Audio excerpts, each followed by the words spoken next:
Yeah. I think the worst message that I've gotten was like, you look like a bird or something. It's I'd say stay away from learning everything and being a jack of all trades. Hey guys, welcome to the Mayank Show. And in this podcast, we're going to talk to Jared Davidson. Jared Davidson is a known name to the tech industry when it comes to iOS app development. And in this podcast today, we're going to break down how Jared thinks and how he has progressed on social media as well as in his career. So guys, without any further ado, let's roll the intro.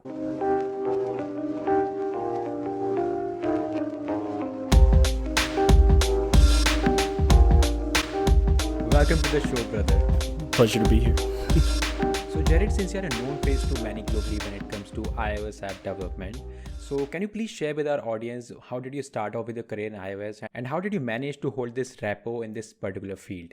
So it all kind of started off when I was younger. So ever since I was a kid, I loved playing video games. That was my number one thing in life. I just loved playing video games, especially StarCraft and whatnot. And I also got into this one game called RuneScape. And RuneScape is where everything kind of peaked off, is where I kind of wanted to hack into RuneScape and change values or something like that. And so that's where I learned about software. That's where I learned about how to change code to an extent to where you can manipulate it to your advantage, I guess. In other words, cheating. And so I kind of took that and I ran with it. Okay. So I was doing that on many games, and my stepmom was noticing that at the time, and she's like, well, I mean, you're just using this on games. You should really be using this on something better. So she gave me a challenge. She said, basically, you have to make your own game before you can play any other game. Okay. All right. Yeah. That's interesting. Yeah, it was a very tough thing for me at the time, but in hindsight, I see that it was a great, like, kick in the butt to do things right. Yeah. Okay. And so that's what kind of got me started off. And then I first started off with my dad. He taught me, I think, C++, a little bit of that. Okay. And I made some simple stuff like a calculator, maybe a site builder or something like that. And then one day I was at Best Buy, and we're looking into a computer because our computer was trash. It was very bad. So we were looking into a new computer. And so which year are you talking about right now? This is when I was, I think, 13 or 14. So all right. I think like 9 years ago. And so we went to Best Buy, and the salesman there, he was like, here's a new MacBook. It's really good for this kind of stuff. And he also told me about the program called Xcode, which is a free way to develop apps for the iPhone. And I was really intrigued by that. And so I kind of begged my parents to, kind of buy a MacBook. And so, I mean, it was a family computer in the end, but I used it, I think, 90% of the time. So that was a point where you first introduced to Xcode, right? Right. And I started off with Objective-C. So in Objective-C, did you stay with the language for say month or two, and then started off with the other iOS development things, or did you jump right into the Xcode and started using all of the things like view controllers and putting these objects right there? Yeah, Objective-C, I first started off with that, which led, I think the main thing that I played around with was storyboards, because I found those to be the easiest part. And so the way that I did programming back then was I would just take like text boxes and I would throw them onto a storyboard and kind of connect them up in some way and maybe write a tiny bit of code. And, to me, that was how you made an app. But that was very bad way of doing it because my computer would not handle that. I have one app that it was just like 100 different screens. Okay. Even though it could have been maybe 3 total if I just programmed. So that was your very first application, right? So did you push that to the App Store? Yes. Okay. That was one of my first applications. It was something for scripture mastery. Like, we like reading the scriptures in our family, and so I wanted something to help do that. And so, I made that app. I pushed it to the App Store, and that was actually a pretty big app. I think it was downloaded a couple thousand times. Okay. In my mind, that was amazing. Okay. At the time. Okay. So, Jared, when did you came across YouTube? Like, you started off with your Objective-C, then you got into Xcode, you made this app, pushed it. So, when did this YouTube thing happen to you? YouTube. Okay, so this was I remember I was looking into like Udemy, and I was watching a bunch of tutorials. YouTube played a huge part in my learning process because I've never been to formal education in terms of like how to make an app. Everything that I've learned is basically through Google, through YouTube, or some form of another, and reading a ton of documentation. That's a big part as well. And so basically when I decided to start a YouTube channel, I looked at people like Geeky Lemon Development and a few other YouTubers that I was watching at the time that were teaching how to program, and I was like, I think I could do this a little bit better. All right. All right. That's where I was making some money through app development and whatnot, so I decided to buy my first camera, and I made my first video.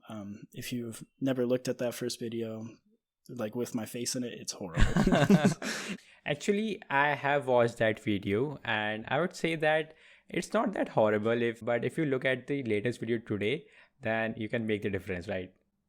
Right. So I had a Bieber haircut and everything. So it was very bad. All right. So Jared, what was your feeling when you first came across this fact that people are actually watching your content that you're pushing? So what was your first reaction on that? I found it amazing because, me as a 14, 15-year-old at the time, I think, I don't really think I could do a whole lot in the world in terms of like making things happen. Because when you're 14 or 15, you're being told what to do. Right. In pretty much every aspect of your Right. life. And so taking a little bit of things into my own hands, making a YouTube channel or starting my own business to a certain extent, played a huge part in that. So actually I've seen that in your very old videos that you used to put this CEO at Archetype. So there was this entrepreneurial seed from the very beginning in you, right? Yes. So where do you see your YouTube channel going down the line? Say, for example, what is the planning for next, suppose, X number of years? So the planning for my YouTube channel is basically, I kind of see the way of the world, how it's going in terms of entertainment.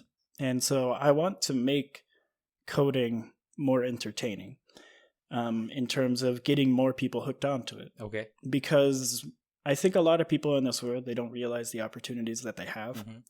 They have a ton of opportunities to make money in whatever way they want to. If they make a YouTube channel, if they make an app or anything like that, there's many different ways that you can go. And they're all amazing. And you can probably make a good amount of money in each way. And with that, you can also do what you're passionate about. I mean, that's a huge part. And so I think I want to make people realize that the opportunities are there and that it's not hard to do. Right. To at least get started. I mean, that's really a beautiful approach towards things, like how you want to take things forward in this field. I really appreciate that. Okay, so being a YouTuber, I mean, you must have seen some hate coming your way. So how do you handle that? Or is that you don't get any hate messages? I'll be honest, I don't really get too much hate. The worst thing that I get is like code critiques. And those are the best type of comments because you can never have enough. So you really get constructive feedback mostly. Yeah. Not completely the hate messages, right? Right. And I find those very helpful. Yeah. I think the worst message that I've gotten was like, you look like a bird or something. It's... I mean, that's not really something a hate message kind of thing, right? Okay. As I asked you before about the entrepreneurship goal that you have along your way, doing all those things, like you have a part-time job, you have this YouTube channel, you have also offered courses on your website if someone checks it, arcade.app, right? So what do you see ahead along with all that thing? So I have short-term goals and long-term goals. So the short-term goal right now is I want a consistent job. I'm trying to pay rent. I'm trying to do things. And for me right now, entrepreneurship and my YouTube channel and all that just doesn't do enough. But I am going to be consistently working on my YouTube channel. I now live in my own space. I just moved in a week or two ago. And so now is the time that I can really put a lot of effort into making YouTube videos on my own time. But in the meantime, I am doing a part-time job. It's 3 or 4 days a week, and with that, it pays the bills. All right. Yeah. But my goal is to essentially build up my own business in the future, make Architap a big thing where it can actually be a few employees teaching how to program for someone. Okay, so you want to progress in this education field, right? Yes. Through online mediums. Through online mediums, and I've also thought yeah. about other ways of doing it where, there's not a lot of places that teach iOS development. And so I would love to open a boot camp of sorts, or, and I'd love to do that in other countries, like where the opportunities aren't there. So since you have mentioned about boot camp, so do you really feel what is important to get into the IT industry? Is that the CS degree that is required highly, or is that the boot camp that is enough to, retain a particular skill? Like if we talk about India, there is IT industry, a huge IT industry right here. And if you talk about the recruitment process, they basically consider your qualification first. If you are a graduate, maybe an engineering graduate, or maybe you have done some kind of graduation in computer application, then only they consider you. Otherwise, they would not even start off with your first round of interview if you haven't maintained to get this kind of profile. The US is pretty much along the same lines as, like, people look for degrees, but I've found that recently, a lot of people are actually looking for more portfolios, what you have done, and they're looking for people that are up and coming as well. And so I think I recently made a video about this as well. But essentially, building a portfolio is the number one thing in my mind. So although a degree will help you get into those jobs, and it's actually, I bet it's really important for people to get a degree. But also, the internet exists nowadays. The internet is a place where people, any walk on the face of the earth, any person can really find a developer. And so with that, right, the jobs that I've found have been through Twitter. They kind of know me. They know what I've done, and they can see that I have the skills. And so from there, they take me on board. So I think networking is really a huge thing when it comes to that, and to make sure that you get in touch with a lot of people and potentially have opportunities come your way. So what kind of, ways would you recommend, suppose, the young people to get into this networking thing? Like you already have a portfolio. Maybe you can call your YouTube channel as your main portfolio right now. Yes. So many people don't have YouTube channel of their own. They might have some blogs, they might have some other things, but what would you recommend to any young graduate maybe, or a person who has just come out of school to do in terms of networking in order to gain, some kind of job or an opportunity? I would say, first off, keep building the blog, keep building the YouTube channel. People will come read. You never know who, and it could potentially be a good opportunity there. But also include that blog and your portfolio on your resume. Put that stuff there, because anytime you send it to a company, they can look at it. But another thing in terms of like getting an audience, building it, and getting in touch with people, I would definitely be helpful. That's the number one thing, is teach the stuff that you are learning and be outgoing about it, because people are always looking for ways to do things, whether that be on Stack Overflow, Medium, or many other websites. If you're helpful, people are going to be coming along and seeing and following and whatnot. And that follows up, right? Yes.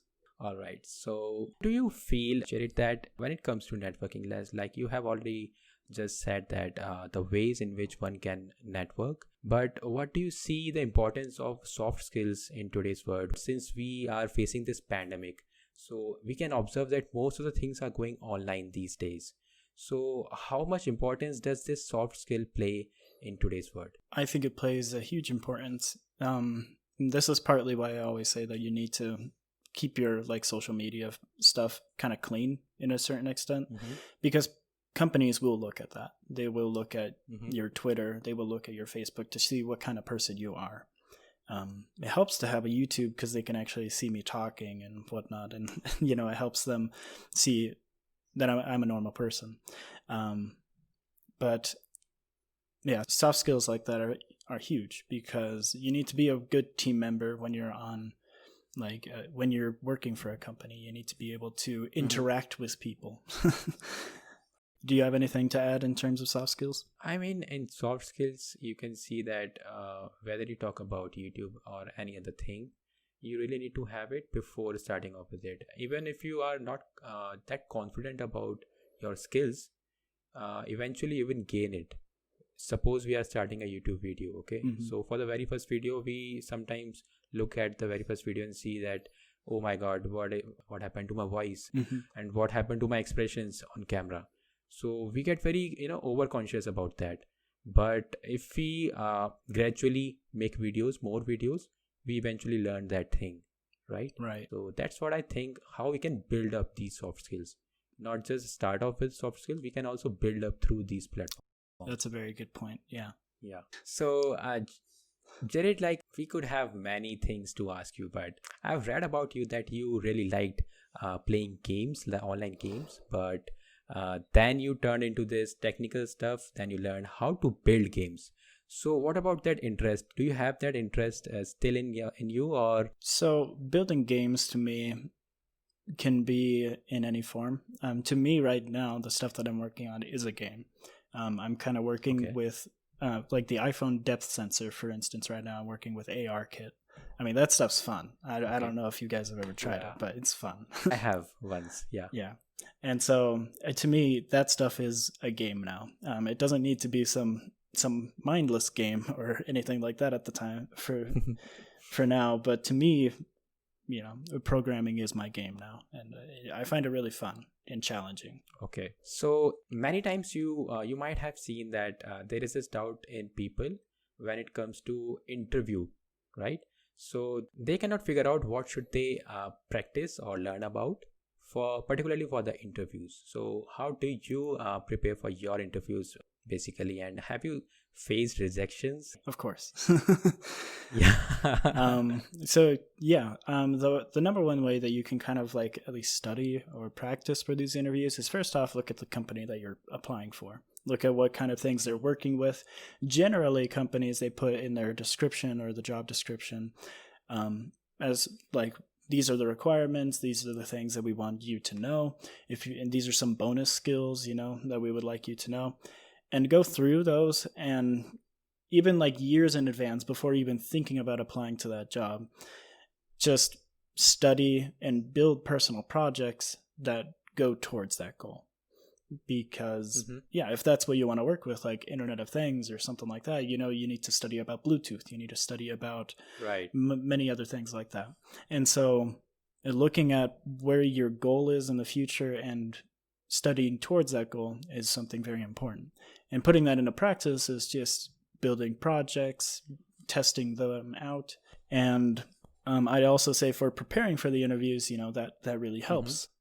To kind of have like I can grasp. Say this from my personal experience, that when you have these projects built up, like you just mentioned, you need to have some projects to show, right? And that also gives you knowledge, that also leaves an impression on the interviewer as well, that you have really worked on that skill. Not just you have prepared for the questions, but you have also made a real thing for that. I mean, that is basically 30% of the impression that you need to leave on the interviewer when it comes to impress him, right? Right. Yeah, because they're wanting to hear, I did this at one point. I did this. And they can be like, oh, okay. Yeah, this guy's perfect. We literally wait for him to ask me that, have you any real projects done? So I'm like, yes, I have. You can have a look. So for those are for successes, right? That you study for those things, you get the projects done. My last interview was exactly how that was as well. Like they basically were just like, hey, have you done this? Yeah. Okay, we see your YouTube channel. We see all this stuff. Okay, awesome. Yeah, you're on. Like it was pretty quick. But what about rejections? Have you faced rejections as well? Yeah. So recently I've faced a few rejections because, I was looking for a job to go into that was higher paying. Like for instance, I would probably have to move to California or something like that. So that would require a lot on their part and a lot on my part. And so I applied to Patreon as one thing that comes to mind because I find that company is awesome. And basically what they had me do is a coding test, and I did things I think right, but I didn't make it past the first, coding test. And so Okay. those are kind of the rejections that come in terms of that. Okay. Sometimes you don't know why, So sometimes you do. I don't know. yeah, so in this case, I believe you know why, because you just mentioned that you were not able to pass the coding challenge, right? Right. Or So at is least that sufficient enough for their liking. all right? So is that really important to have? I mean, you know what kind of question statements are there when it comes to coding challenge, right? But when we really work on the application, I mean, it really doesn't apply to that part. So what is your take on that? I will say it's kind of like, I don't know, do you guys have the ACT or SAT in India? Something along those lines? SAT is an exam. Yeah, it's like end of the college, or no, end of like the normal, And of the schooling, I think end of schooling exam. What do you guys call that? we do have government funded colleges for which people generally apply. So for that we do have exams. So we call it IIT JEE. We have NEET exam for medical science. Okay. And stuff like that. Yeah, here in the US, we call it the ACT or the SAT. And essentially, what these are is they're like 40-minute tests, and you have to answer as many questions as possible. Like it's 50 questions and get as many of them as you can right. And so that's what I can kind of put towards a coding test. Like you're almost graded on that. But in reality, like they're trying to see how you do under pressure. And so to a certain extent, I find it really good. But at the same time, the coding tests that I've done are mainly like, how do you sort an array of this type of thing? You know, I doubt it's something that they're going to be doing inside of their actual code or project. And so I don't know how to feel exactly about coding tests. I feel like real world skills in the end are what are going to show people that you're good at what you do. So what is a success for Jared Davidson? What is a success for me? What does success mean for you? I mean, for some people, there is a certain amount of money that needs to be there in their bank account. That is their success. They call it success. For some, it's only average amount of money that is required to live a happier life. That is success for them. So how do you define your success? I would essentially say success for me is being able to not being tied down to anything. Could you explain that? Yes. Yeah. So essentially, I've always looked at passive income as kind of that. That you're free to go on the weekends or something like that. You're free to go and visit your family because you don't have to worry about work. And to me, that is success, because you can put other aspects of life before the job. I mean, the job is always nice, but in the end, family and friends should come first. Okay, so you mean that everything has its place in life. Yeah. Like if you are like more into professional and you're not giving time to the personal life, then also you are making a mistake. Yes. Right. We are living in an era where everything can be possible through an application, right? We have application for ordering something. We have application for providing services. Like I suppose I need to get a haircut, right? So we do have applications for that as well. But as an iOS developer, what kind of application would you want to make in future, and what is your dream application on which you would like to work? So I'd say a dream application for me is one where which people can get onto it and make a living off of it. Because we look at YouTube, we look at, Instagram and all that kind of stuff, and people are making livings off of those types of applications. It's created many jobs. And so to me, that's a dream application that I would love to create. I worked on this one project called Tag that it took me 2 years to work on or something. And I really had no idea what I was doing for most of the part, but it was a lot of fun. And but basically the idea of the application was like, if you posted something, you should be able to tag a product in there, and whatever product is bought through you would get a certain cut of it, because, you deserve a certain amount of money from what you are doing, from sharing, from spreading the word. And I found that really good. Now, I worked 2 years on that. It ended up being a failure because many reasons, but but in my mind, it's still not a failure, because I was able to get a ton of information from doing that. And now the job that I'm working at right now required a ton of those skills that I had while I was working on the application. Right now I'm working on an application that requires e-commerce shipping and stuff like that. And so that's a lot of the stuff that I was working on in tag. All right. So basically you don't have a particular idea for that, but you do have a particular roadmap that I would be developing this kind of application, which would have certain kind of functionalities. Yes. But right now there is no particular idea that you can say that, yeah, this is the idea on which I would work, right? No. So I'd say like the dream idea that I have would be to continue working on Archetype and, build centers where people can go and learn for free or whatever. And that would be like the dream project for me, which includes a whole lot of other stuff, but that's not an application, I guess. Jared, as far as I know, you have worked on tag application in which you were basically an iOS developer and you were also handling the backend.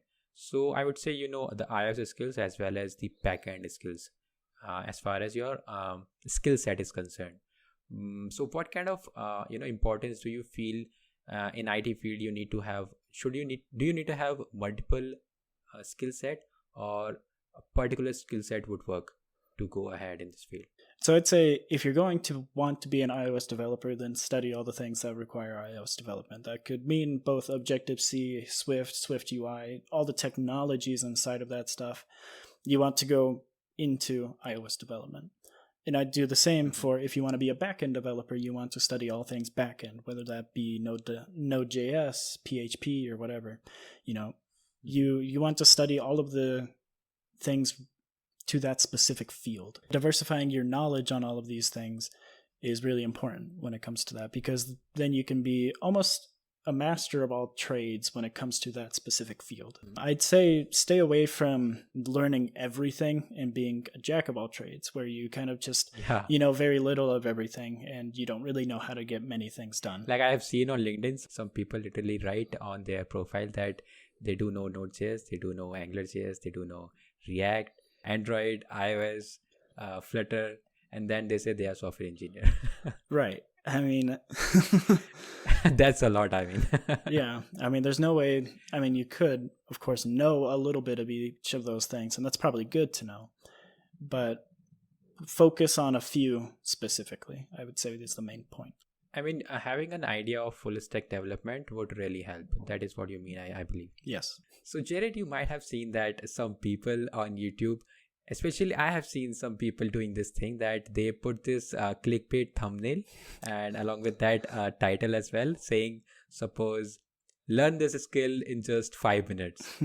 So what do you think about that? Like, is that really a good thing to do? I mean, of course it's not, but does that really help you to grow, or is that an ethical thing to do? I'd say it depends on the way that you deliver it. Like, I made a video called I Made Instagram in 24 Hours. Obviously, in that video, I'm not going to show you everything, all the code that I wrote, because you're not going to be watching for 24 hours. And so I share little aspects of that. But doing little clickbait titles like that are kind of good to bring people in, but you want to make sure that you deliver on the clickbait. Okay. So you must serve the quality as well if you're putting such kind of thumbnails or title. Yes. That is what you mean. Okay. Like one video I can kind of think of is this one guy, he did like 7 years of app development in one video or something like that, in which he kind of just went over like his skills, what he did, all the things that he learned, and gave a brief overview of all of it. And to me, that was very cool. That was very helpful, and he delivered on it. And so you can kind of do clickbait titles like that. Yeah, if you are giving some value to the viewer, then definitely you can. Mm-hmm. So what would be that one piece of advice that you would like to give the 18-year-old version of Jared? What would be that? That wasn't too long ago. Yeah. I mean, yes, but so far you have, come to this stage that I can call you an influencer when it comes to technical area of YouTube or say social media. Right. So yeah, it's been a long time if you consider this. So. Right.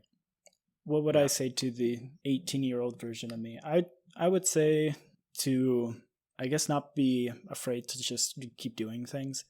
I think I kind of backed away from doing YouTube and whatnot because I wanted to put my efforts into some other thing, into tag or to other things.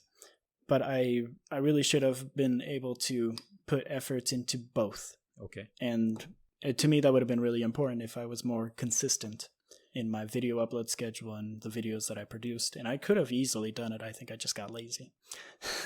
I mean, this really happens to most of the YouTubers. They find difficulty in getting consistent. But as far as your case is concerned, I've seen that even you were not consistent even for, say, 2 or 3 months, but you were getting good amount of views and subscribers at the same time.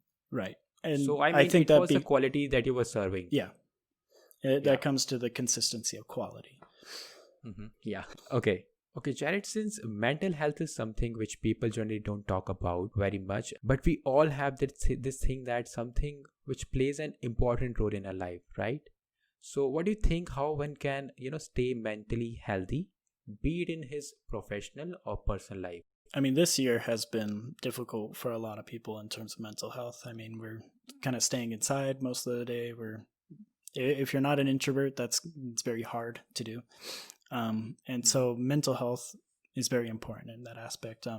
I really, this last, I think, week or two, were actually very hard on my mental health because I moved into my new apartment and whatnot, and I'm basically here alone, which is different. Usually I have like family or friends around to talk to and whatnot. And so to me, in order to keep my mental health up, I need to be able to reach out to friends or family. And by doing that, let's say in my professional life, I will only work from 8 to 5 or something like that. I will only work that certain amount of hours. And so right after 5 o'clock, I stop working. I go ahead, relax, eat some dinner or something. And from there, then I can play a video game with a friend or something like that, just reaching out to someone in some way. And to me, that keeps my mental health good. So you basically connect with people apart from all that work that you do in a day. Yes. That is how you keep the things going, right? Yes. Because I've noticed, like, there's a difference between professional work friends and actual friends. Yeah. And so, yeah, I think it's really good to have personal friends. Even I give this advice to many of my friends who recently joined the IT sector, that be aware about your friends that you make in the company, because they are not like your real friends. That is what I think. Yes. So as a closing note, Jared, what message do you have for all the viewers or listeners? I would like to say that, and this is going to be some inspirational, whatever, but I would say that in today's society, like I've said before, we can really do whatever we want and find income in doing so. And so I would study and go after your dreams. The number one thing to me is just put away the things in life that are holding you back, whether that be, like too much gaming or something like that. In my mind, that's what I needed to put away in order to progress in life. And so that would be my advice to people, to essentially go after your dreams. I do have one thing. Is this one guy named Devin Supertramp. He's a YouTuber that I really like. And he made one video on how he became successful as a YouTuber.